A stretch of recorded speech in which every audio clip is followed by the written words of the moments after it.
This Shabbos is the first of the four special Shabbosos leading up to Pesach, on which we read an additional section of the Torah from another Sefer.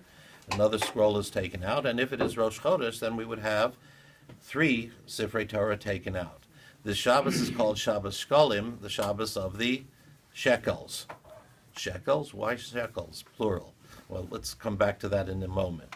The Medrash says that when God gave three different commands to Moshe and he heard them, at each one of these three commands, he stepped back in shock, saying, how can I possibly do it? How can we possibly do it? Number one was this week's Parsha. Number one is Shekalim, when God says, give a kofer nefesh, a redemption for one's soul. And Moshe said, how is it possible for us to give a redemption for the soul? How we owe so much to God. How can we possibly do it? Number two, when it said to build a mishkan, build a sanctuary, a house for God. Moshe said, how can we build a house for God? Hashemayim Mishmei Hashemayim Lo Yichalkelucha. That the heavens aren't big enough for God. How can there be a house on this earth? And number three, when God said to bring a sacrifice daily.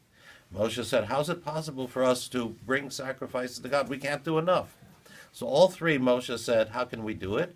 And the answer was, in all three of them, it's not that much. When it comes to the sacrifice, it's only one in the morning and one in the afternoon, just a little bit. When it comes to building the Mishkan, the sanctuary, it says 20 beams on one side, 20 beams on the other side. It's not that much that is asked for. And when it says the kofer nefesh, the redemption, the atonement for one's soul, it's only a half shekel. It's not even a whole shekel. That God says, I don't ask that much from you. I just ask a little bit from you. And all of these things are within our ability to do. So if so, how can we call it Shabbos Shkolim? Plural. Shekels. So in the Parsha it says, V'nosnu, 3 times it says they shall give. And therefore the custom is to give 3 half shekels.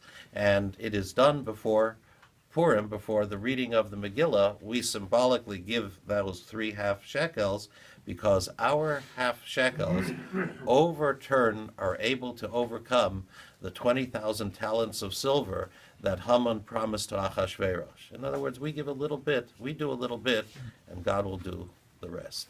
A good day, gentlemen.